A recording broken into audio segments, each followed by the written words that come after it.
ውድ ጠለስ ሚዲያ ቤተሰቦችና ታዳሚዎች ሰላም ጤና ይስጥልን። ይህ በጠለስ ሚዲያ ባሳየ ደርቤ የሚቀርበው የጥቅምት 12 ቀን 2018 ዓ.ም የዘወትር ፕሮግራማችን ነው እና በዛሬው ፕሮግራማችን ልዩ ልዩ መረጃዎችን፣ ወቅታዊ ጉዳዮችን፣ ዕለታዊ ፖለቲካዊ ክንውኖችን፣ አጀንዳዎችን ወደ እናንተ የምናደርስ ይሆናል። ስለዚህ የጠለስ ሚዲያ ሜምበርና ሰብስክራይበር በመሆን ስቲከሮችን በማበርከት ዝግጅታችንን ላይክ፣ ሼር እያደረጋችሁ ለሌሎች በማጋራት እስከ ፕሮግራማችን ፍጻሜ ድረስ አብራችሁ ትቆዩ ዘንድ በአክብሮት እንጋብዛለን። ከዚህ ባለፈም ስቲከሮችን በማበርከት ሞዴሬተር በመሆን ሜምበር በመሆን ለምታደርጉት ድጋፍ እያመሰገን ሌሎቻችሁም ዝግጅታችንን ማየት ከመጀመራችሁ በፊት ሰብስክራይብ አድርጉ በማለት በቀጥታ ወደ ዕለቱ ፕሮግራም እናልፋለን።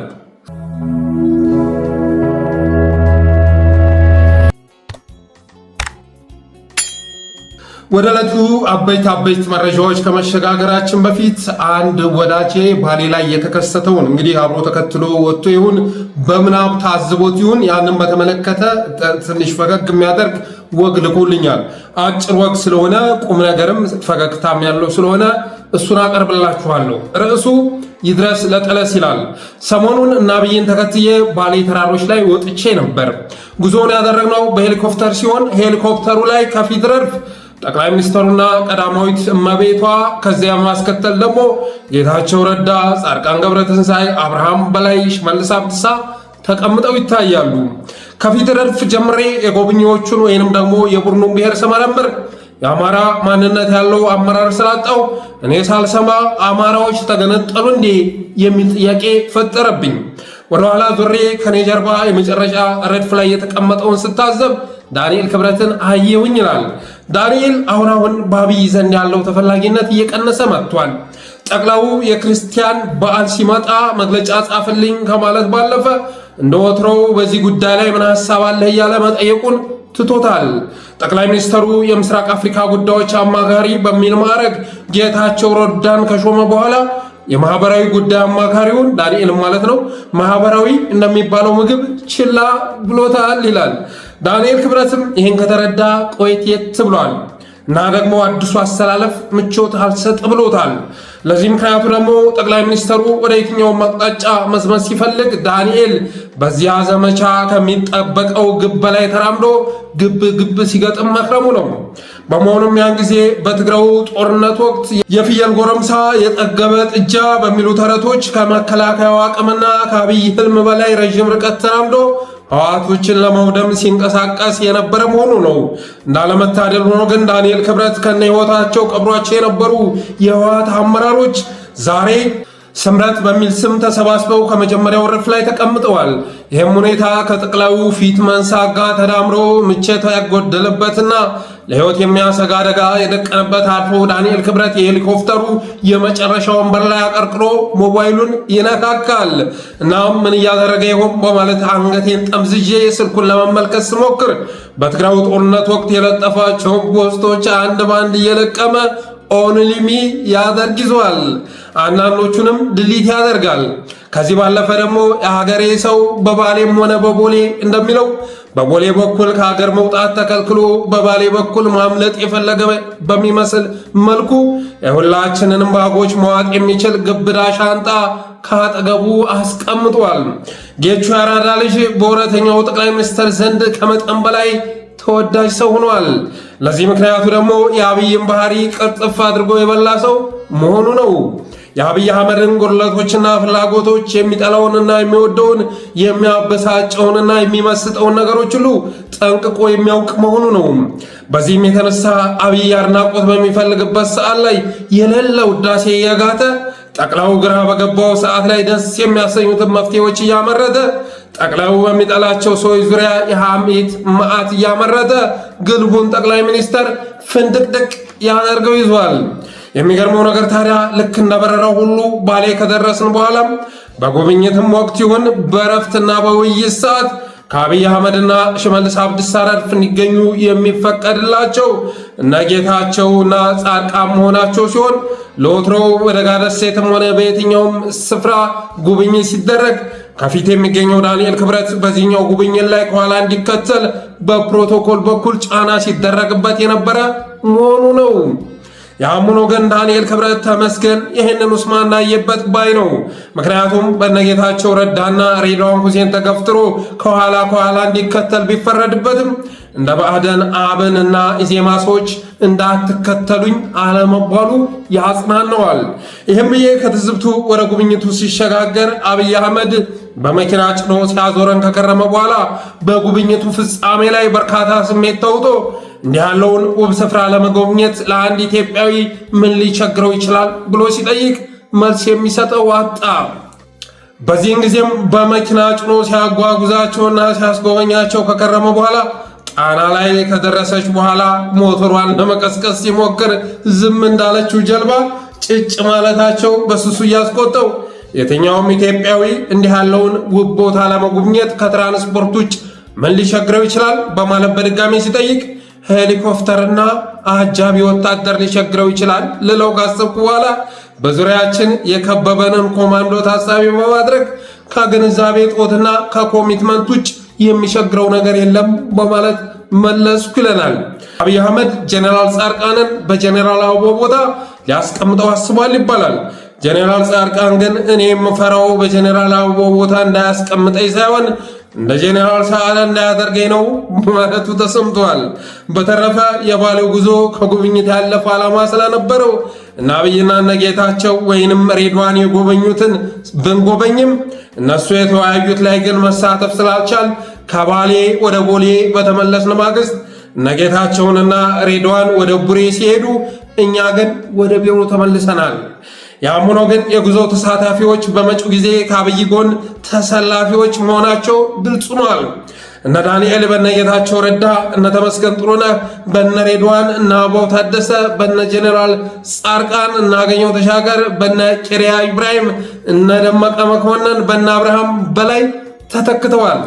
ያም ሆኖ ግን አብይ እንደነ ዳንኤል ክብረት ስብዕናው ሙሉ ለሙሉ ጥሎ የሚከተለው እንደ ብአዴኖች ፈረስ ነው የሚጋለበው አመራር የሚያገኝ አይመስልም። ምክንያቱም እነ ዳንኤል እኮ ህወሓትና ጥፋ ሲባሉ ተራምደው ትግራይን የሚታገሉ ናቸው። የትግራዩ ጦርነት እንዴት እንደተቋጨ እያወቁ አማራን የመጥፋት ዘመቻ ሲታወጅ ጁንታ የሚል ፍረጃቸውን ጥለው ጃዊሳ ከሚል የጄኖሳይድ ኮድ ጋር በአዲስ ጉልበት የሚከሰቱ ናቸው። ኦርቶዶክስን በፕሮስፔሪቲ የመሰልቀጥ ሐሳብ ሲጠነሰስ ማተባቸውን በመበጠስ ናት ቤተ ክርስቲያናቸው ላይ የሚዘምቱ ናቸው። ልክ እንደዚህ ሁሉ ብአዴኖችም ይህን ቆሻሻ ስርዓት የጀርባ አጥንት በመሆን ቀጥ አድርገው የያዙት እነሱ ቢሆኑም ብአዴን ከፈረሰ የሆድ ጉዳይ ዋጋ እንደሌለው ቢታወቅም ጌታችን ከሚጠፋ ህዝባችን ይጥፋ ብለው ጀርባቸውን ለጭነት ያከራዩ የህዳር አህዮች ናቸው። በዚህም የተነሳ አብይ ብአዴኖችን በጣም ስለሚንቃቸውና ምንም አያመጡም የሚል እምነት ስላለው አዲስ ጋብቻ መመስረቱን ብለውም በአዲስ አስተላለፍ እየመጣ መሆኑን በግልጽ እየነገራቸው ነው። በሌላ መልኩ ግን ይህ የአብይ እንደ ስስ ተለዋዋጭ ባህሪ በሁሉም በመታወቁ የተነሳ አዲሱ ተሰላፊ ራሱን ጠብቆ እንደሚንቀሳቀስ ጥርጥር የለውም። አብይ ከጎኑ አሰልፎ ከተጠቀመባቸው በኋላ አሽቀንጥሮ የወረወራቸው አመራሮች ቁጥራቸው የተለየ በመሆኑ አብዛኞቹ አመራሮች ጥቅሙን እንጂ ህልሙን የመጋራት ፍላጎት የላቸውም ይላል ይህንን አርቲክል የላከልን ጸሐፊ እና ለተላከልን አርቲክል እያመሰገን በእርግጥም በዚህ አርቲክል ውስጥ የተላለፉ ሐሳቦች ወሳኝ ናቸው። ምክንያቱም ህወሓቶች አብይ አህመድን አሳምረው ያውቁታል ምን አይነት ተለዋዋጭ ባህሪ እንዳለው። ትናንትና ከጎኑ ካሰለፈ በማግስቱ ጠልፎ እንደሚጥል ጠንቅቀው ይረዳሉ። ስለዚህ ራሳቸውን ጠብቀው እንጂ እንደነ ዳንኤል ክብረት ትግራይ ላይ ህወሓት ላይ ሲዘምት ትግራይ ላይ እየዘመቱ፣ ፋኖ ላይ ሲዘመት አማራ ላይ እየዘመቱ፣ ሲኖዶስ ላይ ሲዘመት ቤተክርስቲያኒቱ ላይ በጅምላ እየዘመቱ ያገለግሉታል ተብሎ አይታሰብም። እና አጠቃላይ አብይ አህመድ እስካሁን ድረስ ሲያደርግ በነበረው አሰላለፍ ግማሹን እየረፈረፈ ግማሹን እየታቀፈ ሲጠቀሙባቸው የነበረ ቢሆንም እነዛ አመራሮች ግን አሁን የሱን ማንነት ተረድተው ራሳቸውን እየጠበቁ መንቀሳቀስ ጀምረዋል። በተረፈ የጣናነሽን ጉዳይ የሰማችሁት ይመስለኛል። ያን ያህል ጊዜ ሲያጓጉዙ ከርመው ጣና ላይ ካሳረፉ በኋላ ሞተሩን ለማቀስቀስ ሲሞክሩ እኔ እኮ ጀልባ ነኝ ብላችኋለች። ሞተሩ ሊነሳ አልቻለም እና ስፔር መጥቶ ቴክኒሻል መጥቶ ሰሞኑን ሲጎረጉር የነበረ ቢሆንም ልትነሳ ባለመቻሏ የተነሳ ጣና ላይ በሰንሰለት ታስራ በመወዛወዝ ላይ ትገኛለች።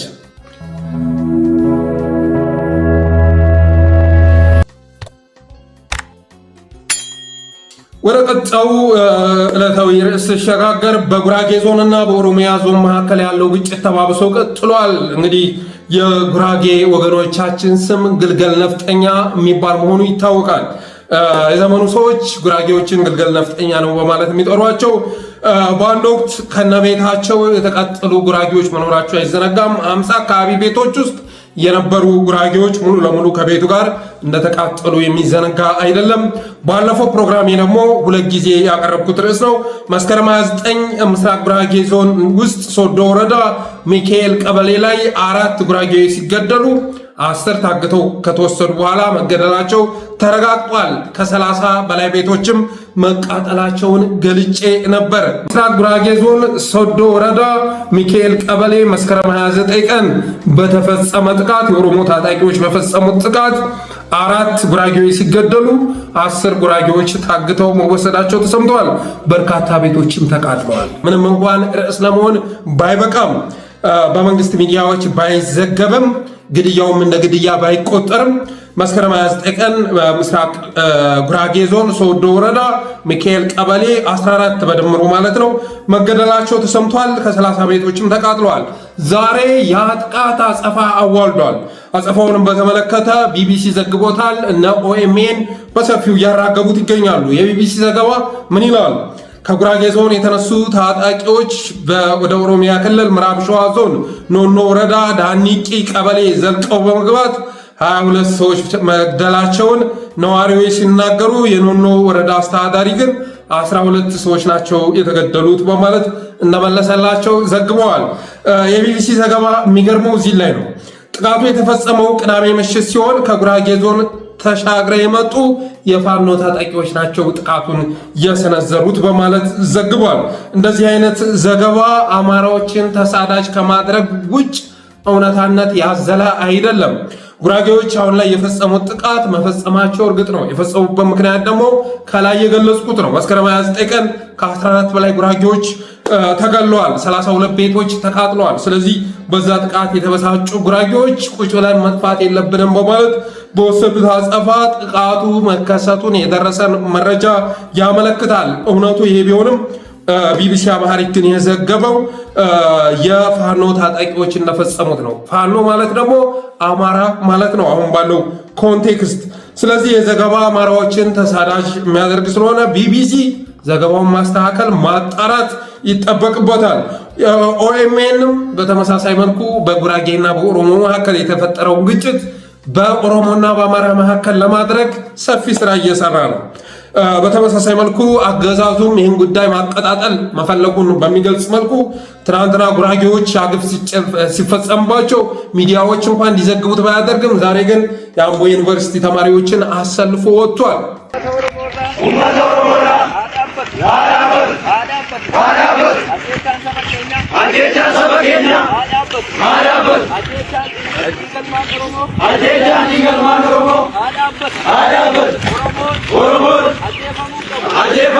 አዎ በኦሮሞ ወገኖቻችን ላይ የተፈጸመው ጥቃት የሚወገዝ ነው። ይሄ ምንም ጥርጥር የለውም እና ለሞቱት ወገኖቻችንም ነፍስ ይማር ማለት እወዳለሁ። ግን እንደዚህ አይነት አካሄድ ደግሞ አይጠቅምም። ጉራጌ ሲገደል የሚገደለው የሰው ልጅ ነው። አማራ ሲገደል የሚገደለው የሰው ልጅ ነው። ጉራጌ ሲገደል ጉዳዩን ማድበስበስ ምንም እንዳልተፈጠረ የዳንስና የድግስ ማዕት ማዘጋጀት፣ ከዛ ደግሞ አጸፋው ሲከሰት የድንኳን የሐዘን ዳንስ መጣል ልክ አይደለም። ይህን እያደረገ ያለው አገዛዙ ኦሮሞ ጉያ ውስጥ መሸጎጥ ስለፈለገ ነው። ህዝቡ ስጋት ተሰምቶት የሰለባነት ስሜት ተሰምቶት ከጎኑ እንዲሰለፍ ማድረግ ስለፈለገ ነው። በተረፈ ግን አማራ በየቀኑ እናቶች፣ ህፃናት በድሮን እየተጨፈጨፉ ነው። ትናንትና እንዳልኳችሁ ጉራጌዎች ከፍተኛ የሆነ እልቂት አስተናግደዋል። በተመሳሳይ መልኩ በሶማሌና በኦሮሚያ መካከል በሚከሰቱ ግጭቶች በርካታ ህይወት እየጠፋ ነው። ስለዚህ ጥቃቱን እናውግዝ ከተባለ እንደ ሀገር እያጠፋፋ ያለውን አገዛዝ ማውገዝ አንድ ነገር ነው። ከዛ ውጭ ግን ከኦሮሞ ወገን ሌላው ላይ ሄዶ ጥቃት ሲሰነዝር ጉዳዩን ማድበስበስ፣ አጸፋ ሲመለስ የሐዘን ድንኳን መጣል አግባብነት የለውም። ለማንኛውም ግን በጉራጌ የምትኖሩ በኦሮሚያ የምትኖሩ አማራዎች ጥንቃቄ ማድረግ አለባችሁ። የኦኤምኤን ዘገባ የአገዛዙን አካሄድ የነ ቢቢሲን ዘገባ ስትመለከቱ እናንተ ላይ በቀጣይ ያነጣጠረ ጥቃት እንደሚከፈት መገመት የሚከብድ አይደለም። ስለዚህ ጥንቃቄ ማድረግ አለባችሁ። በተረፈ ግን ፋኖ አደረገው የሚለው ዘገባ ዋነኛ ዓላማው አንደኛ አማራዎችን ማስመታት፣ ሁለተኛ ደግሞ ፋኖን በአሸባሪነት ማስፈረጅ ተፈልጓል። ፋኖን አሸባሪ ብሎ ማስፈረጅ ስለተፈለገ ለዛም እንደ ምክንያት የሚቀርቡ ኬዞችን የመፍጠር ስራ እየሰራ መሆኑ መታወቅ አለበት። በተረፈ በተለያዩ ቦታዎች በተለያዩ ኃይሎች ለሚገደሉ ንጹሃን ነፍስ ይማር ማለት እወዳለሁ።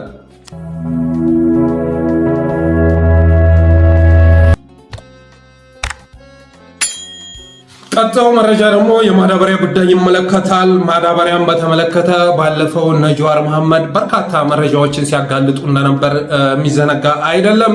ከውጭ ተጓጉዞ የመጣ ማዳበሪያ በስብሶ እና ከሌሎች ንጥረ ነገሮች ጋር ተቀላቅሎ እንደገና እየተፈጨ እና ሞሌጨው እየተከሰከሰ ለኢትዮጵያ ገበሬዎች ሊከፋፈል በዝግጅት ላይ እንደሚገኝ ደርሰውበት እነ ጀዋር ማጋለጣቸው አይዘነጋም። በዚያም ስራ ላይ የተሳተፉ አመራሮች ግማሾቹ መታሰራቸው፣ ግማሾቹ መባረራቸው እና ሌሎች አመራሮች መሾማቸው የሚዘነጋ አይደለም። የሚገርመው የማዳበሪያ ግን ወደ ሀገር ውስጥ እንዲጓጓዝ ተደርጓል። ተጓጉዞ ሰሞኑን አሽከርካሪዎች ቅሬታ ሲያቀርቡ ነበረ። ባህር ጉዞ ላይ ታግቷል ተብሎ ለማስለቀቂያ $3 ሚሊዮን እንደተከፈለበት ሲዘገብ ሰምተን ነበር ይላል። ይህም በተመለከተ የወጣው መረጃ አንዳንድ ሚዲያዎች ማዳበሪያ ተብሎ ወደብ ላይ የተራገፈው ስንትና ስንት ሜትሪክ ቶን ጭነት የተበላሸና የአፈር ማዳበሪያ ነው ለማለት የሚከብድ ቁስ መሆኑን ሲናገሩም መቼም ጉድ ብርቃችን አይደለም ብለን አጀንዳ እንኳን አላደረግነውም ነበር። ይህን የጻፈው ዘሪሁን ነው። ታዲያ ይህን እንዳሞሌ ጨው እየተከሰከሰ ማዳበሪያ ተብሎ ከጅቡቲ ወደብ ጭነው የመጡ አሽከርካሪዎች ከጅቡቲ ወደብ ለደብረ ብርሃን ማዳበሪያ ጭነን ብንደርስም ለደብረ ብርሃን ዩሪያ ማዳበሪያው የተበላሸ ነው አናራግፈም በማለት እንዳናራግፍ ተከለከል። ከነጭነታችንም ከቆምን 15ኛ ቀናችን ነውና የፍትህ ያለ እያሉ ይገኛሉ። ወደ 35 የሚደርሱት የተሳቢ መኪኖች ሹፌሮችና ባለ ንብረቶች እኛ ከወደብ የጫነው ጭነት በኃላፊነት ተረክበን ይዘን ብንደርስም እኛን የማይመለከት ችግር በማንሳት ማዳበሪያው የተበላሸ ስለሆነ አናራግፈም በማለት የባንክ ዕዳ፣ የዕቁብ ክፍያ፣ የቤተሰብ የማስተዳደር ኃላፊነት የተጫነበትን መኪና ለ15 ቀን መቆም የሚያሳዝን ተግባር ነው ሲሉም ገልጸዋል። ጥፋቱ የማን ነው? ሹፌሮቹም ሆነ አንረከብም ያሉት ችግር የለባቸውም በማለት ትዝብቱን አጋርቶን ነበረ። ዛሬ የማዳበሪያ እንዲራገፍ ተወስኗል። ከፌዴራል በመጣ ትእዛዝ መሰረት ማዳበሪያው ቀኑ ያለፈበት የተበላሸው ማዳበሪያ እንዲራገፍ ትእዛዝ ተሰጥቷል። ምንም እንኳን ሹፌሮቹ አንስተው የነበረው ቅሬታ ተገቢ ቢሆንም የእነሱ ኃላፊነት ጫኑ የተባሉትን ጭነው መዳረሻው ቦታ ማድረስ ነው። ከዛ በኋላ የተበላሸ ነው የሚለው ጉዳይ እነሱን የሚመለከት አይደለም። 15 ቀን ሁሉ ማጉላላትም ተገቢ አይደለም። አገዛዙ ያ ሲሆን መሬት ገልብጦ መድፋት ሲገባው እንደገና ማዳበሪያው መጋዘን ውስጥ በአግባቡ ተቀምጦ ለሕዝብ እንዲከፋፈል ትእዛዝ አስተላልፏል። ቀኑ ያለፈበት ማዳበሪያ እንዲራገፍ ተወስኗል ይላል። ጅቡቲ ላይ በወቅቱ ሳይነሳ ቀርቶ የተበላሸው ዩሪያ የአፈር ማዳበሪያ አሁን መዳረሻውን አማራ ክልል አድርጓል። በዛሬው ዕለት 35 ተሳቢ የተበላሸ ማዳበሪያ ደብረ ብርሃን ላይ እንዲራገፍ ተደርጓል። 35 ተሳቢ ቅድም ቅሬታ ያቀረቡ ማለት ነው። ታዲያ የሚገርመው ነገር የሰሜን ሸዋ ዞን የአገዛዙ ካድሬዎች አንረከብም በማለት ሾፌሮችን ለ15 ቀን እስከ ጭነታቸው ደብረ ብርሃን ላይ ቢያስቀምጧቸውም ከአረጋ ከበደ በተሰጠ ማስጠንቀቂያ ሊረከቡት ችለዋል። አረጋ ደግሞ ማስጠንቀቂያውን የተቀበለው ከበላይ አካል ነው። የአማራ አርሶ አደር በቀጣይ የምርት ዘመን የተበላሸ ማዳበሪያ እንዲጠቀም ከአሁኑ ተፈርዶበታል ይላል የመጣው መረጃ። ይሄን መረጃ ማንሸራሸር ተገቢ ነው። በአርሶ አደሮቻችን ምርት ላይ በአርሶ አደሮቻችን መሬት ላይ እንዲቀለድበት ልንፈቅድ አይገባም። ጥራቱን ያልጠበቀ ዩሪያ፣ የተበላሸ ዩሪያ ከሌሎች ነገሮች ጋር ተቀላቅሎ ሲፋጭ የነበረ ዩሪያ በ10 ሺዎች የሚቆጠር ብር አፍስሰው እንዲጠቀሙ ሊደረጉ አይገባም። በተረፈ ግን አገዛዙ ከዚህ ያለፈም ነገር እንደሚያደርግ እያደረገም እንደሚገኝ የሚታወቅ ጉዳይ ነው። በድሮን ዛሬ ሰብል በሚሰበሰብበት ሰዓት ላይ አርሶ አደሮቻችንን እያሳደደ ያለ አገዛዝ የትኛውንም ኬሚካል ቢያገኝ አማራ ምድር ላይ ከመድፋት የሚመለስ አይደለም። ስለዚህ የመረጃ ተደራሽ ማድረግና አርሶ አደሩም ተቃውሞውን እንዲያሰማ ማድረግ ያስፈልጋል። እነ አፋባሃም በጉዳዩ ላይ መግለጫ ሊሰጡበት ይገባል። እነዚህ አይነት ነገሮች ላይ መግለጫ ማውጣት የትግል አካል ነው። አርሶ አደሩን የማንቂያ ጉዳይ ስለሆነ አፋባሃም መግለጫ ሊወጣበት ይገባል እላለሁ።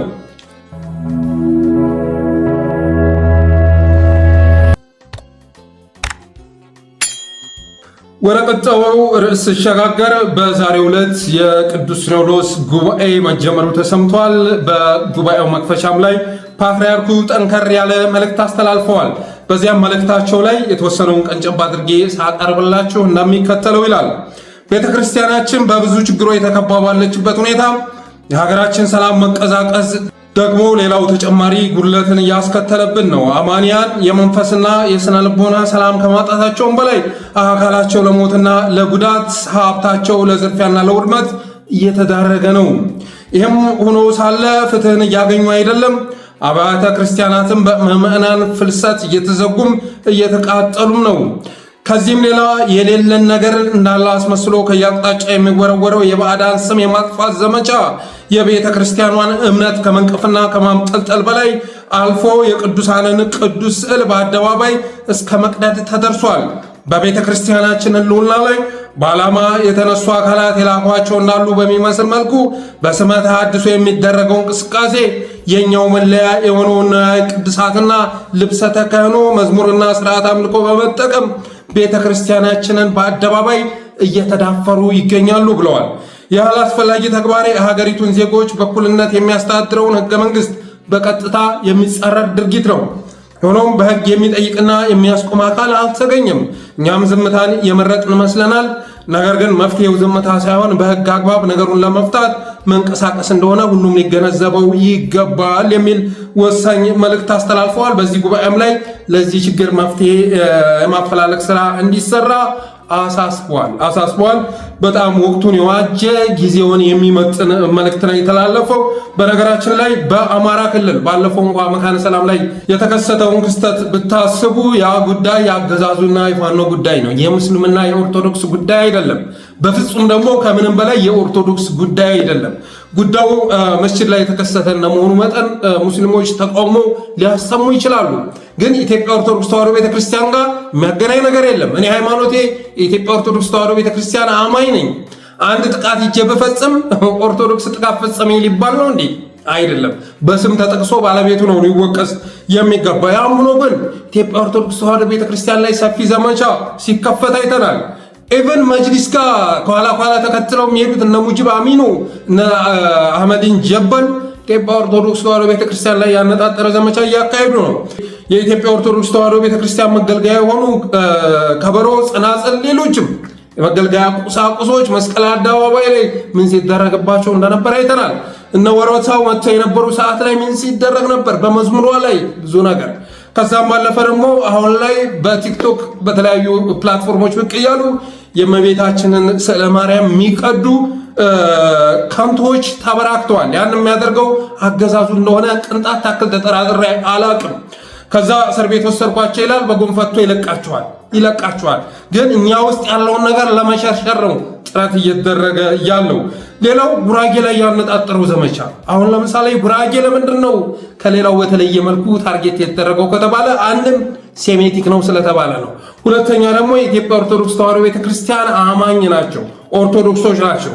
ለዛ ነው ጉራጌም ላይ አሁን ላይ እነሱ ላይ ያነጣጠረ ዘመቻ የተከፈተው። አማራው በተመሳሳይ መልኩ ትናንት ከትግራይ ጥቃት ጀርባ የኦርቶዶክስ እምነት ተከታይ መሆናቸው አስተዋጽኦ ነበረ። ከአብይ ጀርባ እነ ቱርክ ነበሩ አይደለም? ከአብይ ጀርባ ዩናይትድ አረብ ኤምሬትስም ነበረች እና ትግራይ ላይ የተከፈተው ዘመቻ ላይ ኦርቶዶክስ መሆናቸው አስተዋጽኦ አድርጓል። አሁንም አማራ ምድር ላይ በተመሳሳይ መልኩ ቤተክርስቲያን በድሮን እየተመቱ ያለበት ሁኔታ ነው ያለው። የእምነት ቦታዎች የወታደር ምሽጎች ተደርገዋል እና የኦርቶዶክስ ተከታዮች ቤተክርስቲያን ሄደው እንዳያመልኩ ተደርገዋል። የቆሎ ተማሪዎች ፋኖች እየተባሉ ሲለቀሙ ነበረ። ሌላውን ተውትና ድማ ጊዮርጊስ ላይ የተከሰተው የሚዘነጋ አይደለም እና የኢትዮጵያ ኦርቶዶክስ ተዋሕዶ ቤተክርስቲያን በተለያየ መልኩ ተጠቂ እየሆነች ነው። ከዛ ውጭ ግን በኢትዮጵያ ውስጥ የሃይማኖት ግጭት የለም። አንድ ቪዲዮ ሰሞኑን ሶሻል ሚዲያ ላይ ሲንሸራሸር ነበረ። ሰሞኑን ያረፉት የተቀዳሚ ሙፍቲ ስርዓተ ቀብር ላይ ፓትርያርኩና ሌሎች ጳጳሳትም ተገኝተው ነበር እና በዛ ትርምስ መካከል አንድ ሼህ እየተሽለኮለኩ ይውላችሁ በምስሉ ነው የምታዩት ማለት ነው። እየተሽለኮለኩ አልፈው የአባታችንን ቡራኬ ተቀብለው በአክብሮታዊ መልኩ ከጀርባቸውን ተሳልመው ሲመለሱ ታያላችሁ። እንደዚህ ነው እንደዚህ ነው የኢትዮጵያ መገለጫ፣ እውነተኛ መገለጫ ይሄ ነው። ወሎ ላይ ብትመጣ ሸዎችን የሚያከብሩ ኦርቶዶክሶች ናቸው ያሉት። በተመሳሳይ መልኩ ደግሞ ጳጳሳትን ቀሳውስትን የሚያከብሩ ሙስሊሞች ናቸው ያሉት። እውነቱ ይሄ ቢሆንም ይሄ ከንቱ የሆነ አገዛዝ ግን ይህንን የነበረንን ነገር ለማጥፋት ጥረት እያደረገ ይገኛል። ስለዚህ ቅዱስ ሲኖዶስ በዚህ ጉዳይ ላይ ጥብቅ የሆነ ውሳኔ አስተላልፎ መውጣት ይገባዋል። የሌሎችን መብት ለመጋፋት ሳይሆን ራስን ለማትረፍ ምዕመናኑ ጠባቂ ሆኖ ለመገኘት የሚያስችል ውሳኔ ወስኖ መውጣት ያስፈልጋል።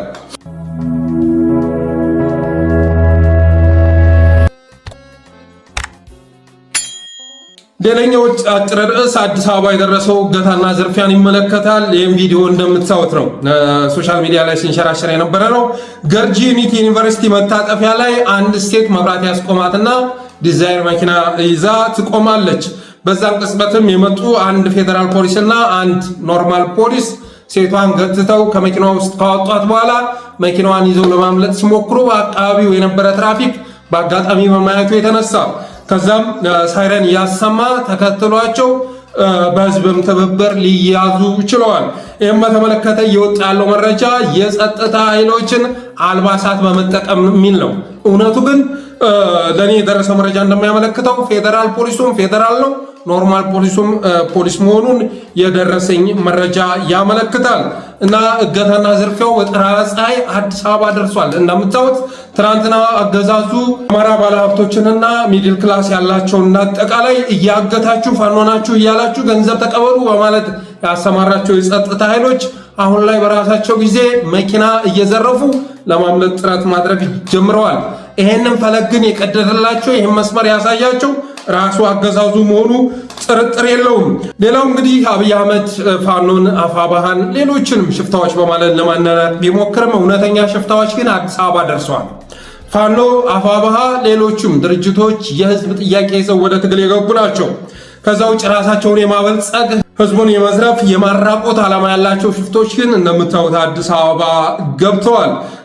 ግን የራሱ ሰዎች ስለሆኑ አገዛዙ አይደንቀውም። ይልቅስ ትራፊክ ፖሊሱ እንዳይታሰር ስጉ። ይህንን ወንጀል ያስቆመው እኒህም ወንጀለኞች የያዘው ትራፊክ ፖሊስ በቀጣይ እስር ቤት እንዳይገባ እሰጋለሁ። ምክንያቱም በአዲስ አበባ ላይ ዛሬ አዳነች አቤቤ ከምድር በታች ካሜራ ገጥመናል፣ ሲሲቲቪ ገጥመናል፣ እያንዳንዱ አዲስ አበባ ላይ የምትካሄድ እንቅስቃሴ መቆጣጠር ችለናል እያሉ ባለበት ሰዓት ላይ ለዛውም ገርጂ ላይ ለዛውም በጠራራ ፀሐይ እንደዚህ አይነት ወንጀል ሊፈጽሙ የሚችሉ አገዛዙ የላካቸው ሰዎች መሆናቸው ጥርጥር የለውም።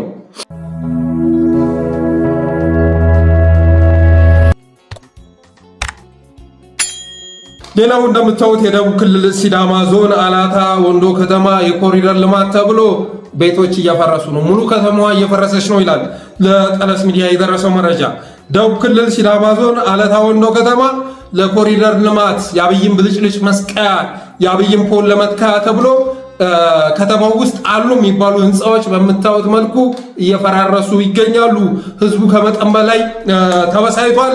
ግን ወደ አደባባይ ወጥቶ እንዳያምፅ ደግሞ ፌዴራል ፖሊስ ሌሎች ኃይሎችንም የማሰማራት ስራ ተሰርቷል ይላል የደረሰ መረጃ። እውነት ለመናገር ይሄ ኮሪደር ልማት አብይ አህመድ ስሜን አስጠራበታለሁ ብሎ ነው ያሰበው። የኢትዮጵያን ህዝብ ግን ከጫፍ እስከ ጫፍ ካስቆረፉ ክስተቶች አንዱ የኮሪደር ልማት ነው። ደሴም ብትሄዱ፣ ደብረ ብርሃንም ብትሄዱ፣ ባህር ዳርም ብትሄዱ፣ ጎንደርም ብትሄዱ፣ የተለያዩ ቦታዎች ላይ ኦሮሚያ ክልልም ኢቭን ብትሄዱ ያለምንም ካሳ ቤታቸው ፈርሶ የተባረሩ ሰዎች በየጥጉ ወድቀው ጊዜ እየጠበቁ ይገኛሉ። እና ፍትሃዊ ምርጫ በኢትዮጵያ አይካሄድም እንጂ ፍትሃዊ ምርጫ ቢደረግ ብልጽግናና አብይ አህመድ ሊመረጥ እንደማይችል ጥርጥር የለውም። ለዚህ ምክንያቱ ደግሞ በዋናነት ኮሪደር ልማት ነው። የኮሪደር ልማት የኢትዮጵያን ህዝብ ከመጠን በላይ ያበሳጨ፣ ትናንትና የአሜሪካ ሪፖርትንም የውስጥ ዲፓርትመንት ያወጣውንም አይታችኋል። የኢንቨስትመንት ከባቢን በተመለከተ ያወጣው ሪፖርት ኢትዮጵያ ውስጥ ሀብት የኔ ነው ማለት የማይቻልበትን ሁኔታ ፈጥሯል። የኮሪደር ልማቱ ይሄ ቤት የኔ ነው፣ ይሄ ግቢ የኔ ነው የሚል ስሜትን አጥፍቷል። ይሄ ደግሞ በኮሪደር ልማቱ የአገር ተወላጅ ዜጎች ብቻ ሳይሆኑ የውጭ ዜጎችም ሰለባ ሆነዋል በማለት ሪፖርቱ ላይ አካቶ ነበር። እንደተባለው የኢትዮጵያ ህዝብ እንደዚህ ኮሪደር ልማት የጎዳው የለም እና የኮሪደር ልማት ሳይሆን ትክክለኛ ስሙም የኮሪደር ጥፋት ነው መባል ያለበት። እንደዚህ አንድ ከተማ ውስጥ ያሉ ፎቆች አለታንን አውቃታለሁ ከተማዋን ብዙ ፎቅ የሌለባት ከተማ ናት። እነዛን ፎቆች ግን አፈራርሶ አብይ አህመድ ከዛ በየቦታው መብራት ይተክላል፣ በየአንድ ሜትሮ መብራት ይተክላል። ከዛ በኋላ ያንን ብልጭልጭ በድሮን ፎቶ ያነሳና አጨብጭብ እያለ ይመጣል።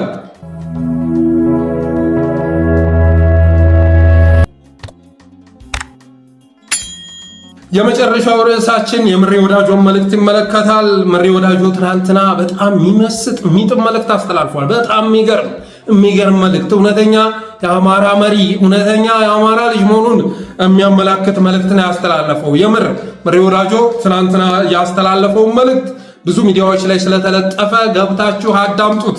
በጣም ወሳኝ ነው መልእክት ነው ያስተላለፈው።